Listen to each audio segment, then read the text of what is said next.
अस्सलाम वालेकुम वरहमतुल्लाह। वो एक आम सा आदमी था और खासी मुद्दत से एक अरब मुल्क में मुकीम था।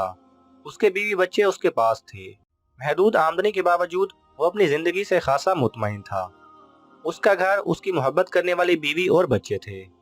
मुस्तकबिल की जिम्मेदारियों के एहसास ने उसे मजबूर किया कि वो टैक्सी चलाया करे ताकि आमदनी में इजाफा हो, और फिर वो टैक्सी ड्राइवर बन गया। एक दिन वो मामूल के मुताबिक टैक्सी लेकर निकला। सवारी के इंतजार में था।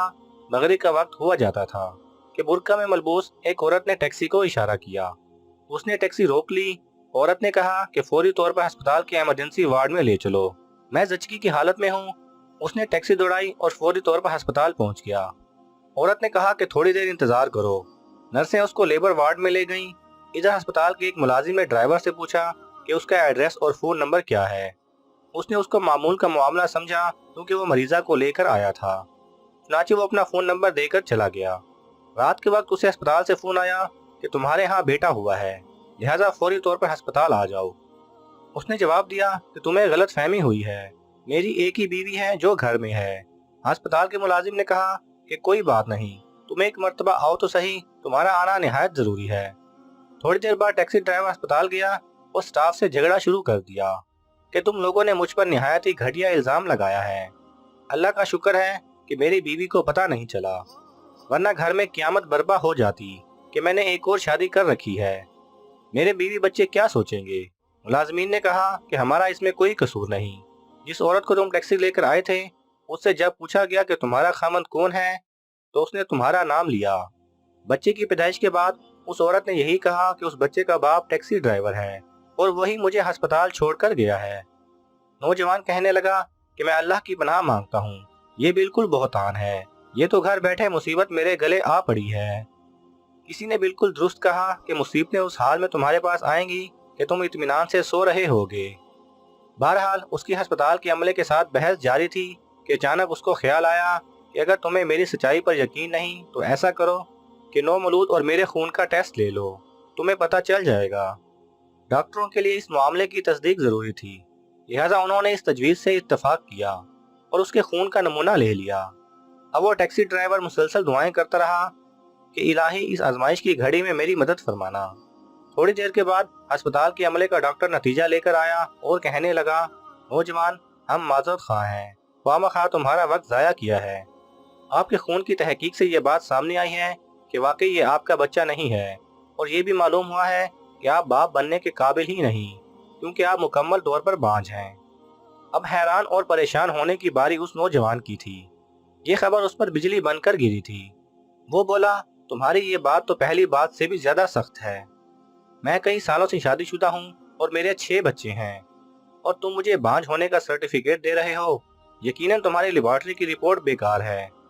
डॉक्टर ने उसकी रिपोर्ट को उम्मीद निगाहों से देखा और कहा कि नौजवान, हमारी रिपोर्ट दुरुस्त है, मगर कोई बात नहीं, हम दोबारा टेस्ट ले लेते हैं। टेस्ट दोबारा हुआ और डॉक्टरों ने हतमी फैसला दिया कि जिस शख्स का ये खून है वो कभी बाप नहीं बन सकता। मगर मेरे 6 अदद बच्चे हैं और डॉक्टरों का ये दावा है कि मैं बाप ही नहीं बन सकता। वो सोच सोच कर पागल हो रहा था।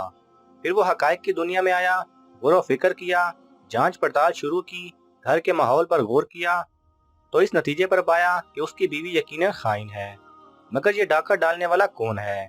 अब एक और तल्ख हकीकत उसके सामने खड़ी थी। उसके कदमों तले से जमीन निकल गई।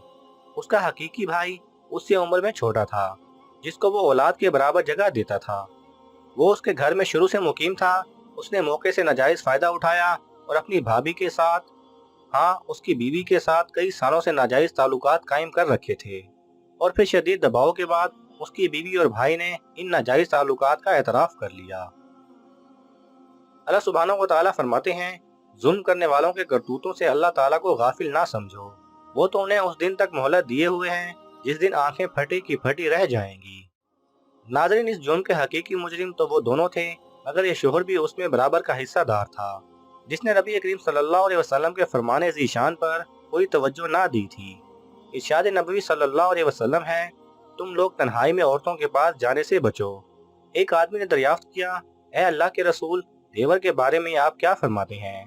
रसूल अकरम सल्लल्लाहु अलैहि वसल्लम ने फरमाया, देवर तो औरत के हक में मौत है। लिहाजा नाज़रीन, इस्लाम ही ऐसा मजहब है جو ہمیں نہ صرف ان گناہوں سے دور رکھتا ہے بلکہ ایسے قوانین اور معاشرہ بھی فراہم کرتا ہے کہ ہم ان گناہوں کے قریب بھی نہ جا سکیں۔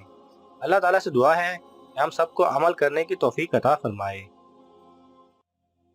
السلام علیکم ورحمۃ اللہ۔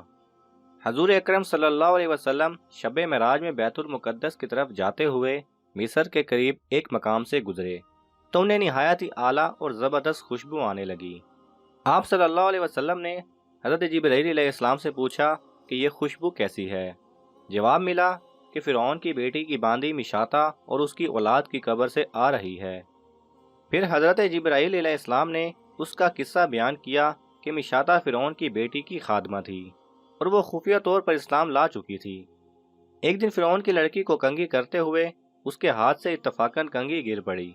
وہ اٹھانے لگی تو اس کی زبان سے بے ساختہ بسم اللہ نکل گیا۔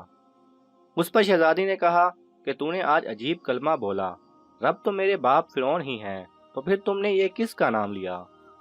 اس نے جواب دیا، فرعون رب نہیں بلکہ رب وہ اللہ ہے جو مجھے اور تجھے اور خود فرعون کو روزی دیتا ہے۔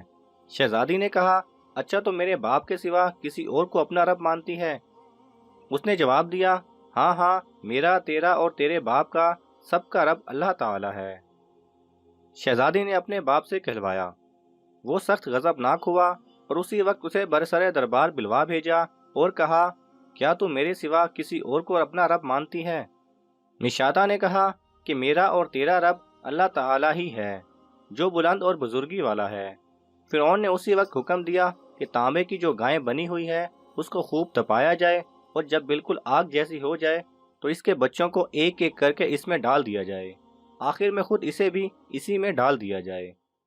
چنانچہ وہ گرم کی گئی اور جب آگ ایسی ہو گئی تو حکم دیا گیا کہ اس کے بچے کو ایک ایک کر کے اس میں ڈالنا شروع کرو۔